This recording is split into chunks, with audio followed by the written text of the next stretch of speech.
जय श्री कृष्णा दोस्तों। भगवान से भी बड़ा है उसका नाम श्री कृष्ण और सत्यभामा जी की कथा। एक बार देवर्षि नारद जी देवराज इंद्र के यहाँ से द्वारकापुरी जा रहे थे। नारद जी देवराज इंद्र के वहां से पारिजात वृक्ष का एक फूल ले आए थे। उन्होंने वह फूल भगवान द्वारकाधीश को अर्पित किया। उस सुंदर पुष्प को ठाकुर जी ने श्री रुक्मणी जी को दे दिया। नारद जी हमेशा वही कार्य करते हैं जो भगवान के मन में होता है। ये वही लीला करते हैं जिससे भगवद नाम रूप और महिमा का अद्भुत रूप प्रकाशित हो। नारद जी ने सत्यभामा जी के हृदय में जलन पैदा की। श्री कृष्ण को पुष्प अर्पण करने के बाद श्री नारद जी सत्यभामा जी के महल में गए। नारद जी ने सत्यभामा जी से पूछा कि क्या स्वर्ग का पारिजात पुष्प उन्हें मिला है। सत्यभामा जी को इस विषय में कोई जानकारी नहीं थी। नारद जी ने उन्हें कहा कि मैं तो आपको श्री कृष्ण की सर्वोपरि प्राण प्रिया मानता था, तो मुझे लगा कि प्रभु ने वह पुष्प आपको ही दिया होगा। दासियों से पता करने पर ज्ञात हुआ कि वो पुष्प भगवान ने रुक्मणी जी को दिया था। नारद जी ने कहा, इसका मतलब श्री कृष्ण रुक्मिणी जी से ज्यादा प्रेम करते हैं। ये सुनकर सत्यभामा जी रूठ कर बैठ गईं। नारद जी द्वारकाधीश के पास पुनः गए और कहा, प्रभु आपके उस पुष्प को रुक्मणी जी को देने की वजह से सत्यभामा जी आपसे रूठ गई हैं। ठाकुर जी ने पूछा, ये बात सत्यभामा जी को कैसे पता चली। नारद जी ने बोला, प्रभु मैं ही गया था उनके पास, ऐसे ही बातचीत में ये बात निकल गई। ठाकुर जी ने नारद जी की तरफ देखा और मुस्कुराए कि नारद जी कोई ना कोई ऐसी लीला करते ही रहते हैं। जब प्रभु सत्यभामा जी के समीप आए तो उन्होंने कहा कि वो पुष्प भले ही नारद जी वापस ले जाते, लेकिन उसे रुक्मणी के पास नहीं जाना चाहिए था। ठाकुर जी सत्यभामा जी को मनाते हुए बोले, चिंता मत करो, मैं वास्तव में तुमसे ज्यादा प्यार करता हूँ। रुक्मिणी जी को तो मैंने केवल पुष्प ही दिया है, तुम्हारे लिए तो मैं वो पारिजात वृक्ष लाकर तुम्हारे आंगन में लगा दूंगा। सत्यभामा जी यह सुनकर बहुत प्रसन्न हो गईं। पृथ्वी के पुत्र भौमासुर का जब अत्याचार बढ़ा तो देवराज इंद्र ने श्री द्वारकाधीश जी की शरण ली और उनसे सारे देवताओं को बचाने की प्रार्थना की। सत्यभामा जी साक्षात पृथ्वी देवी का रूप है। भौमासुर नरकासुर पृथ्वी देवी का पुत्र था। पृथ्वी देवी ने भगवान से वरदान मांगा था कि मेरे पुत्र को मेरे कहे बिना आप कभी नहीं मारेंगे। इसलिए सत्यभामा जी की आज्ञा के बिना भौमासुर का वध नहीं किया जा सकता था। इसी वरदान की वजह से भौमासुर अत्याचारी बन गया था और कोई देवता उसे मार नहीं पा रहा था। जब श्री कृष्ण भौमासुर से लड़ने के लिए निकले तो उन्होंने सत्यभामा जी को बताया कि भौमासुर का आतंक बहुत बढ़ गया है, इसलिए आप भी मेरे साथ चलें। भौमासुर ने सत्यभामा जी के सामने प्रभु पर शस्त्रों की वर्षा कर दी। श्री कृष्ण प्रेम में पगी हुई सत्यभामा जी ये भूल गईं कि भौमासुर पृथ्वी के अंश से ही प्रकट हुआ था। उन्होंने श्री कृष्ण से अनुरोध किया, हे नाथ, उसे शीघ्र मार दें। प्रभु सत्यभामा जी का वरदान पूरा करने के लिए ही रुके हुए थे और उनके कहते ही प्रभु ने भौमासुर को मार गिराया। प्रभु जी ने सत्यभामा जी के आंगन में पारिजात का वृक्ष लगाया। भौमासुर को मारने पर देवलोक में इंद्र ने देवताओं सहित भगवान की बड़ी स्तुति पूजा की। प्रभु ने इंद्र को पारिजात वृक्ष देने के लिए कहा, क्योंकि सत्यभामा जी उसे अपने आंगन में लगाना चाहती थीं।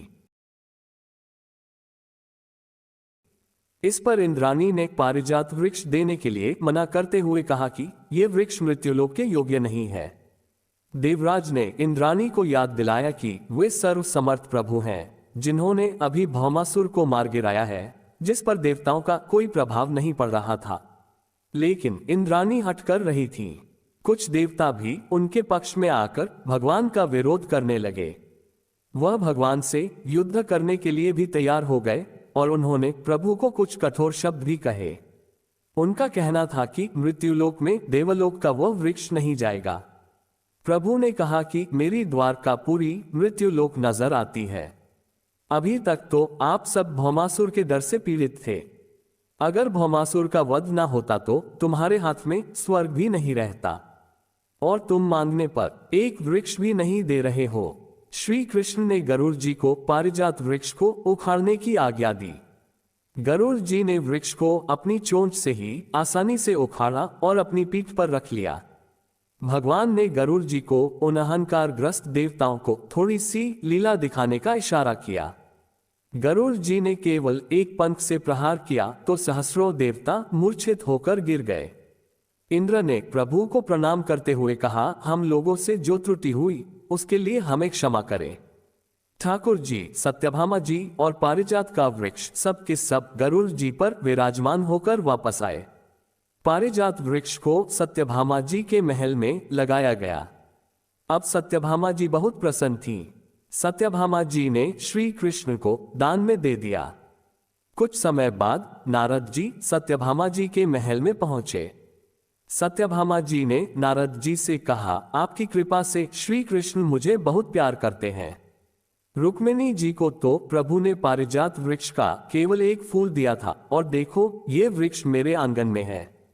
नारद जी ने देखा कि सत्यभामा जी को अपने महल के वैभव का अहंकार हो गया है।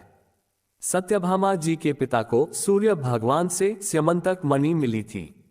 वह मणि 8 भाग सोना रोज पैदा करती थी। अब पारिजात वृक्ष भी उनके पास आ गया था। भगवान को दैन्यता अच्छी लगती है, गर्व नहीं। नारद जी ने सत्यभामा जी से कहा कि श्री कृष्ण तो आपसे बहुत प्यार करते हैं। सत्यभामा जी ने कहा, आपकी कृपा है नारद जी, क्या आप मुझे कोई ऐसा उपाय बता सकते हैं कि श्री कृष्ण सबसे ज्यादा मुझे ही प्यार करें और मुझसे एक पल के लिए भी कभी दूर न जाएं। नारद जी ने कहा कि अगर किसी भी प्रिय वस्तु को दान कर दिया जाए तो वह बहुत काल के लिए प्राप्त हो जाती है। ठाकुर जी के प्रेम में पगी हुई उनकी प्रिया सत्यभामा जी श्री कृष्ण को दान करने के लिए राजी हो गईं। ब्राह्मणों को बुलाया गया और सत्यभामा जी से संकल्प कराया गया कि वो श्री कृष्ण का दान नारद जी को करती हैं। जब भगवान श्री कृष्ण आए तो नारद जी ने उन्हें अपने साथ चलने को कहा। प्रभु ने पूछा, क्यों? नारद जी ने उन्हें बताया कि सत्यभामा जी ने आपको मुझे दान में दे दिया है। सत्यभामा जी ने नारद जी के हाथ जोड़े और कहा कि आप कह रहे थे कि प्रभु मुझसे कभी एक क्षण के लिए भी दूर नहीं होंगे। मैंने तो इसलिए ही इन्हें दान किया है, किंतु आप तो प्रभु को ले जा रहे हैं। नारद जी ने पूरा शास्त्र ज्ञान उन्हें बताया कि आपके अगले जन्म से प्रभु हमेशा के लिए आपके हो जाएंगे।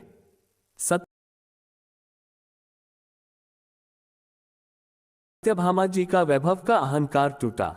सत्यभामा जी बोली, आप जो कहेंगे मैं बदले में दे सकती हूं, लेकिन मैं श्री कृष्ण को एक क्षण के लिए भी नहीं छोड़ सकती। नारद जी ने बताया कि अगर आप दान में दी गई वस्तु को पुनः प्राप्त करना चाहती हैं तो उसके बराबर की कोई वस्तु मुझे दे दें। उन्होंने पूछा, श्री कृष्ण को प्राप्त करने के लिए श्री कृष्ण के बराबर कोई वस्तु है आपके पास? सत्यभामा जी ने कहा, एक श्री कृष्ण क्या, मैं अनेक तौल दूंगी। नारद जी उनका यही भ्रम मिटाना चाहते थे। नारद जी ने कहा, ठीक है, तो श्री कृष्ण के बराबर आपके पास जो सोना, चांदी, हीरे, रत्न, जवाहरात आदि हैं उन्हें तौल के मुझे दे दीजिए। श्री कृष्ण इस पर मुस्कुरा दिए। सत्यभामा राजी हो गईं। उन्होंने बड़ा सा एक सुंदर तराजू मंगवाया। उसके एक पलड़े में द्वारकाधीश बैठे। जब तौलना शुरू हुआ तो सत्यभामा जी सारे सुंदर आभूषण, स्वर्ण, चांदी, रत्न, हीरे, जवाहरात सब लाकर रखती जा रही थीं, लेकिन तराजू में कोई फर्क नहीं पड़ रहा था। अब तो सत्यभामा जी व्याकुल हो गईं कि अगर श्री कृष्ण को तौला न जा सका तो नारद जी उन्हें अपने साथ ले जाएंगे। उन्होंने अन्य रानियों के आभूषण, स्वर्ण, रत्न, हीरे आदि लाकर डाले, फिर भी पलड़ा श्री कृष्ण का ही भारी रहा।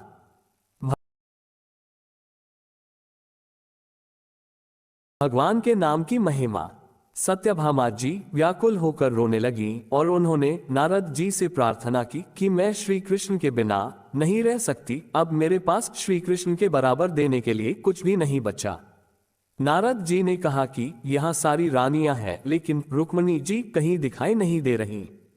आप एक बार रुक्मिणी जी से पूछें, उनके पास तो कुछ ऐसी वस्तु होगी जो श्री कृष्ण के बराबर हो।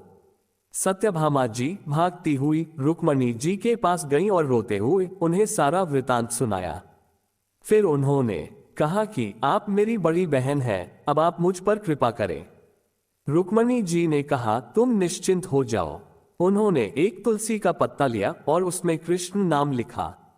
रुक्मणी जी ने सारे आभूषण हटाए और जैसे ही तुलसी का पत्ता रखा तो तुलसी जी का पलड़ा भारी हो गया और श्री कृष्ण का पलड़ा ऊपर उठ गया। तुलसी जी पर कृष्ण नाम लिखा था तो कृष्ण नाम का पलड़ा भारी हो गया और श्री कृष्ण हल्के हो गए। नारद जी और रुक्मणी जी मुस्कुराकर सत्यभामा जी से कहते हैं, देखो प्रीतम को कैसे तौला गया। नाम से श्री कृष्ण को आप किसी सोने चांदी रत्नों से नहीं तौल सकते। श्री कृष्ण का नाम तो उनसे भी भारी है। तो दोस्तों, भगवान श्री कृष्ण और सत्यभामा जी की कथा आपको कैसी लगी हमें कमेंट बॉक्स में लिखकर जरूर बताएं। और अगर आप हमारे चैनल पर नए हो तो चैनल को सब्सक्राइब अवश्य कर ले और वीडियो को अपने दोस्तों व परिवार वालों को भी जरूर शेयर करें। और आज की हमारी यह वीडियो देखने के लिए आपका दिल से बहुत बहुत धन्यवाद। बोलो जय श्री कृष्ण, राधे राधे।